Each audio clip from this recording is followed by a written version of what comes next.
If you just stick with the process and stay with it, it's going to create these vines, you could say, in your heart and in your life that are going to be able to sustain the fruit that you're wanting, because they can't just appear. They have to have something to nourish them and to continue to grow and become mature in your life.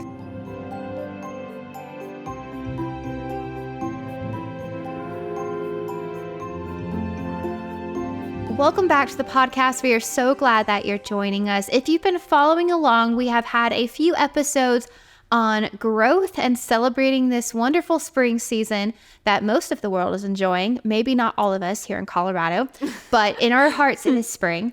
And so we really encourage you to check out those episodes. We talked about things that can hinder your next season, ways to kind of promote the growth that God is wanting to do in your life. And today we want to talk about something that I don't think a lot of times we think of when it comes to the growth process. And that is how to wait well, right? The season where we're kind of waiting for the fruit to happen. We're waiting for the harvest. We're waiting for the growth. What are some things we can be doing to actually excel that time and come out on the other end of it in strength? Yeah, and like you said, here in Colorado, we're not really experiencing spring quite yet, you know. We have a snowstorm coming tomorrow. So. Literally, yeah. What was it that we had last weekend? Like 30 minutes from us, they had a crazy snowstorm. I heard it was like 14 inches. It's like crazy. So yeah. So here in Colorado, we are literally waiting for that springtime to come. Yes. And one quote that comes to mind is the quote, "April showers bring May flowers." Yes. And so we're kind of just talking about another part of what we're talking about is like, what are the showers necessarily that you could be putting into you right now while you're waiting for the blooms to come in your life? And there's lots of things in our life that make us have to wait. You know, like if you're in a job right now that isn't necessarily one that you're wanting to be in for the rest of your life, what are you doing with that for the next season? Or if you're trying to, like, if there's a goal that you have, like a health goal, and you're just waiting for the results from all the working out that you're doing, or like eating right, and you're just waiting for those results, but you're not seeing it, what can you do in those times, right? Absolutely. Yeah. And so one of the things that really sticks out to me when we're talking about what can we be doing while we're waiting, and what could be something healthy that we're putting in that rain. And the first thing that came to my mind was putting in the Word of God into our hearts, because I feel like it's just one of the biggest things that will really make a huge difference in, you know, how we think about and how we perceive what's coming. And so the first, it's like the word is very multifaceted, right? And there's a lot of ways that it can affect our life. And so the first thing is it keeps our hearts clear from bitterness and like those weeds, right? Because we talked about, and 2 episodes ago, we were talking about Mark 4, and we were talking about those weeds. You know, that's one of the conditions of the heart that can make it harder for the seed to grow and to produce. It says in Ephesians 5:25-26, "Christ also loved the church and gave himself up for her, so that he might sanctify her, having cleansed her by the washing of water with the word." So that really is that rain, right? Like the word is washing our hearts, and it's keeping us from believing those lies, or, you know, showing us where maybe we've been deceived in certain areas. Another way that the word can really prepare us for the next season, it can give us clarity. You know, it can give us direction for where we want to go. We've talked about that verse a lot, you know, like it being a lamp into our feet, a light into our path. Yeah. And in Proverbs 3:5-6, it says, "Trust in the Lord with all your heart. Do not lean on your own understanding. In all your ways acknowledge him, and he will make your path straight." And then the last area is just showing you, you know, kind of where other people in the past have fallen, or they've made certain mistakes. And so it keeps us from having to make those same mistakes. Like it kind of warns us and shows us where people in the Bible have kind of gone off track. Instead of us having to deal with those same things, it kind of prepares us for that. So kind of just realizing how much the word has an impact on our heart and can kind of be that rain in our life so that when we bloom, it's healthy. Absolutely. I love how it says the washing of the word. Yeah. As you were saying that, it made me think of last summer when I attempted to grow pumpkins here. And it was quite the enjoyable experience. It was really cool. I did plant them too late. I planted them probably end of July. And I knew it was going to be too late. But I just kind of wanted to see what happened so that I could kind of learn from it. So I'm planting them earlier this year. So keep a lookout on the podcast for updates on that. But basically what was really interesting is, you know, I'd plant these pumpkin seeds and I really had no idea what was going to happen, but I just kept watering them and kept watering them. And then they grew pretty quickly actually, but it was just these vines, like these huge vines. And it was really pretty, but there was no pumpkins, right? It was just these like really long, I mean, to the point where I had to like kind of curve them around and like make sure they didn't go into my neighbor's yard. And they were just so huge and like just took up all this space. And then after like, I don't know, a month or two of just vines, then I started seeing these yellow flowers. And then out of the flower actually started growing the pumpkin. And it was like a really, really cool thing to see. But so often we want the pumpkin, right? We want the fruit. We want this next season. We want the harvest that we've been preparing and sowing into and being faithful with. But so much, like everything that feeds that pumpkin is coming from those vines. And so that's kind of what I was thinking of when we were talking about the word is we think that, oh, well, I read my 5 Psalms and 1 Proverbs a day, or I do my devotion sometimes. And it's like, it's not a religious thing. God's not going to change his mind about you based on how much you read his word. So true. But it's like a constant thing. Like I was out there twice a day, sometimes because we live in dry Colorado, 3 times a day on really dry days, and watering, just giving it water constantly. And, you know, what's also interesting is I wasn't watering the vine, I was watering where the roots were.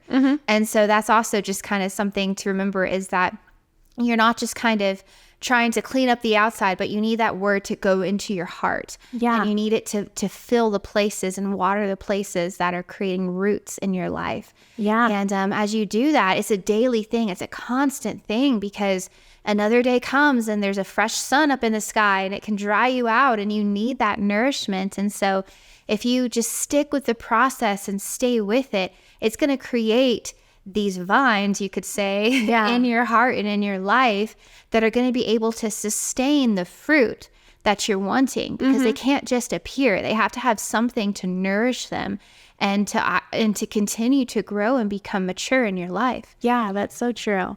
And I feel like, you know, the word's always important to be putting in, but I think in seasons where we're waiting and we're not seeing that fruit, it's easier to become stagnant with God and we kind of get discouraged, right? And you're just like, well, you know, I don't really feel like reading the word. And then when the good things come, it can be really easy to praise God and we're really excited, you know, and we're diving deeper. And so just remembering that even though we're not seeing the things in our life externally change, or maybe not even seeing the seeds of God's word really producing anything yet, like the word is active and it is changing things internally. But then the other area that I feel like is good to be putting in while we're waiting is listening to wise counsel from other people, because there's a lot of voices that we can listen to in the world, you know, and there's a lot of different opinions, right? And so I just thought of just maybe 3 things to think about when you're listening and when you're taking in those voices in your life. And the first thing, like we were kind of just been talking about, but they value God's word as well, because there's so many different worldviews, you know, like even in your life, but maybe at work and just maybe like on social media. I know we talked about social media a couple episodes ago, but there's so many different worldviews. And the people that value God's word is going to give you very different advice than people that don't, you know, so just making sure that like the people that are really giving you counsel when you're going through situations, like they value God as well. And then another thing to just look out for is, and this is a big one, but somebody who will encourage you, because there are certain people in life that are threatened by your success, right? And like instead of them being excited and wanting to celebrate with you for the next season, they are threatened by it. And so they're not as likely to encourage you, but they might be wanting to discourage you. So there's like another area of just making sure that the voices that you're listening to are people that really care to celebrate you. But to balance that out with a third thing is also making sure having people in your life that will tell you the truth, you know, and I think that's something that has become a little more rare. Maybe it's always been rare, but I think people are very afraid of, you know, ruining a relationship by not being able to tell people the truth. And that does come with time, right? You don't want to just go up to anybody and just be like, hey, I think you were wrong. You know, that definitely comes with time, and they have to invest that relationship before they can say that. But having people you know are going to say that you've gotten off track in certain areas. So yeah, just having that wise counsel in your life too. Absolutely. I'm so grateful that, you know, Jeff is someone who is not going to not tell me the truth about something. Yeah. You know, it's like, you know, sometimes, you know, I'm like, okay, could have said that nicer, you know? But I mean, I really think sometimes I'm like, man, how terrifying would it be to be married to someone that would never tell me the truth? Because I'm very aware that I can be wrong about a lot of things. Yeah, or me too. My mind can be clouded and not thinking straight. And so, man, it's just so important to have those people in your life. For sure. And like you said, to not trust everyone. Not everyone is going to give you that wise counsel. Exactly. Right? Yeah. Just because they look good in this area doesn't mean that other areas are looking all that great. And so it is important to be careful who you allow to speak into your life and who you receive from, but also to make sure that you're not just a lone island and just going like, well, everyone else is, you know, stupid. And you know, I know better. It's like kind of going back to what we were talking about last week. I think that just, you can learn something from everyone, and just being a humble person who's willing to learn. For sure. Because a lot of times that waiting season is about learning and growing in that knowledge and wisdom for what you're going to need in the next season. Yeah, true. All right, so these are some really, really great ways that we can kind of prepare our hearts no matter what season is coming our way, and to really enter it in strength. But I think something that we often overlook too, especially as Christians, is we overlook that practical side of the waiting season. And so I think a lot of times we think like, oh, well, I'm waiting for my husband, and we just wait. Wait and wait and wait. And we think like, okay, well, you know, it'll just be fine when we get together. It'll all work out. Yeah. And yeah, like God takes care of us, you know, but there are some things you can practically do, some things I practically did, and things I wish I had practically done to kind of prepare for the season, especially if you know what it is. So if you know you want to get married, what should you do? If you know that you want to kind of pursue a particular career, what should you do? And so I think it's also important to kind of just maybe take a step back and maybe just think about and brainstorm and make a list of like, what are some things that I could maybe start doing and learning and growing in to actually prepare for this next season that I know is coming. And then I think it's also an act of faith, because it says faith without works is dead. And so if you believe you're going to get married, if you believe you're called to a specific profession, if you believe you're called to be a mother, like what are some things you can be doing now to prepare? And in that act is the act of faith and worship to God, saying, I believe this is going to come to pass. Yeah, that's huge. I think about the story. There's lots of examples actually in the Bible of healing when God was like, okay, you know, you're healed, do this. And it wasn't because our works are what heals us, but it was that act of faith, you know, so that is huge. That faith partnering with his word, saying you're healed. But he has to partner with our faith. He doesn't force his will on us. And so we can literally partner with him in this and say, hey, here's my faith. And what is that? It can be these acts of faith. And so, you know, some things that come to mind is I knew I wanted to get married. I don't think I realized how soon I would get married. I thought I was going to get married much later in life. Me neither. Well, you were, How old were you when you got married? 22. Okay, I think I was 22, but I met Brian when I was 20. So like I never thought that I would have met my spouse when I was just 20 years old. Because that's pretty young. Yeah. But I mean, I got married at 24. Yeah. And I literally thought I would get married in my 30s. I just thought, like, I'm going to go travel the world. I'm going to be that single girl. Like, I literally did not think I would get married that early. But I knew I was going to get married. And one thing I wish I had done is I wish I had learned how to cook more. And I know that Me too. I know that sounds a little bit like, oh, well, women shouldn't always cook. It's like, yeah, whatever. I enjoy it. You know, like, I love it. Like, I love that. And I love cooking now. And the thing is, like, I don't know what happened, but Jeff did all the cooking when we were dating. So he did a lot of stir fries. Really? Oh, yeah. Him and Brian must have made the stir fries together, because that's what Brian used to make. Season for the guys, for sure. For sure. But so I had a lot of stir fries, every version of that you can imagine. But it was great. And then when we got married, I just wanted to cook. Like, I don't even know how to explain it. My mom cooked dinner for us every night. I think it just was something instilled in me. My mom too. She cooked full on meals every night, which I still find very, very impressive.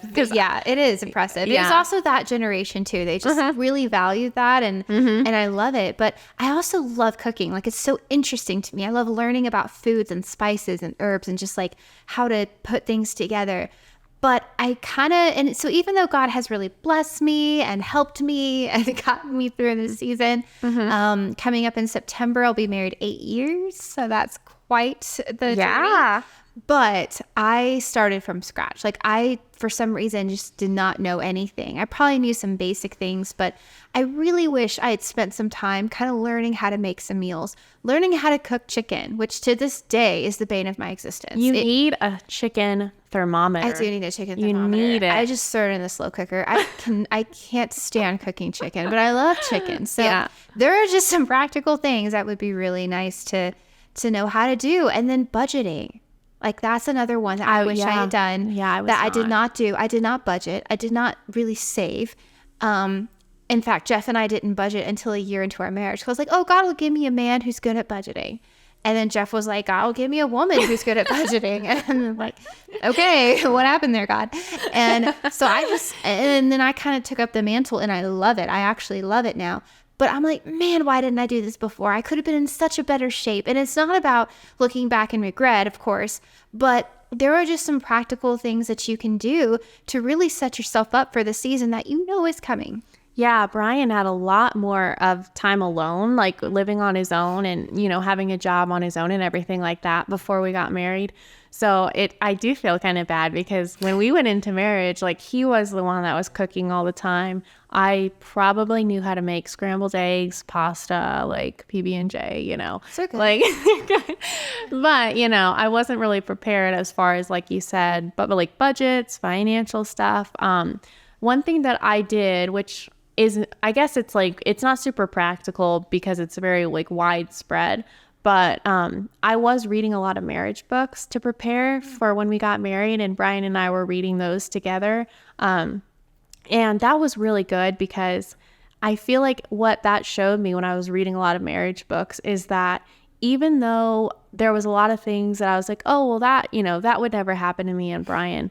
What I was finding out in these marriage books is like, no, these things are something that every couple faces, right? Like the specific temptations, specific attitudes, right? Like when you're comfortable with somebody, you tend to start to maybe treat them with less respect than you did in the beginning because you're so comfortable. So reading marriage books was a big thing for me. And then honestly, just like learning that person. Like Brian and I spent so much time on Zoom because we were long distance the whole time. So really having those conversations, and because, you know, the people that you marry, and when you get married, there's some things about you that just won't change. You know, and I think we assume that we're going to change drastically when we get married. Like these qualities in us, these maybe negative qualities are going to dramatically, magically get better.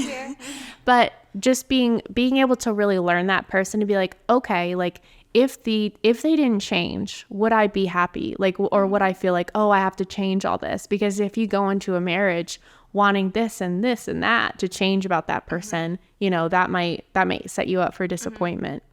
And also, these are things that don't end once you get married. It's true. You know, like if you see yourself wanting to cook more meals for your family, then it's still a good idea to learn how to cook, right? It doesn't just mean that like, oh, well, I didn't do that, so now this is just how I am. Yeah. It's like, no, there's always a new season before us. There's always something that we can learn and grow into. And that's really what this is about, is like, okay, where do you want to grow? You can choose this.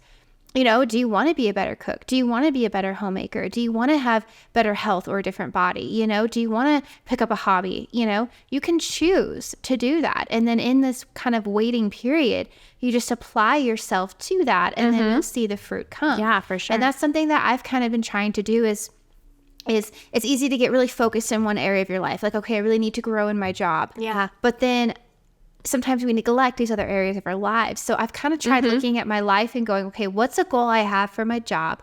What's a goal I have for my marriage? What's a goal I have for my health?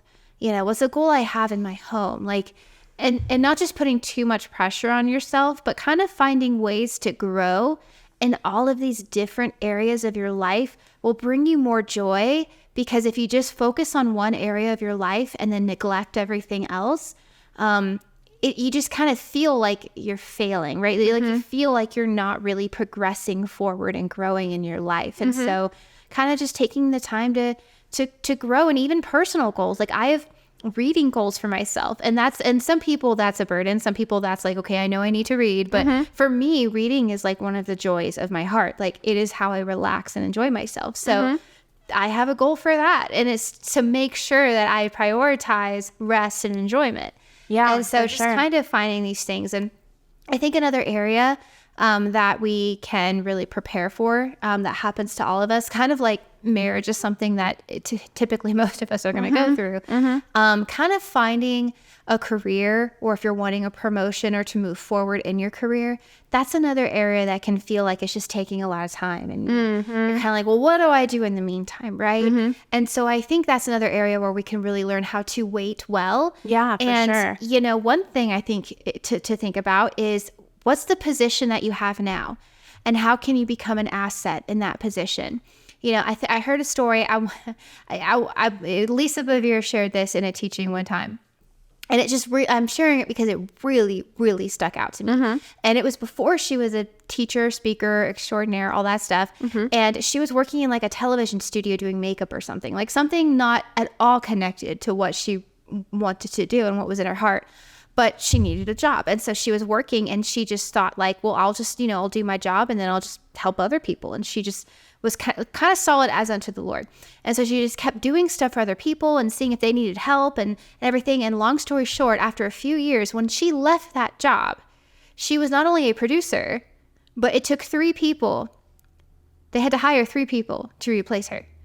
And I thought, that is incredible. Yeah. Like, that is the kind of employee I want to be, no matter where I'm at. And it's like, that had nothing to do with what she does today. But did it have everything to do with what she's doing today? You know what I'm saying? For like sure. That attitude and time spent in that waiting period poured into what she's doing today. And I think that's something we can look at. You know, I've had many jobs.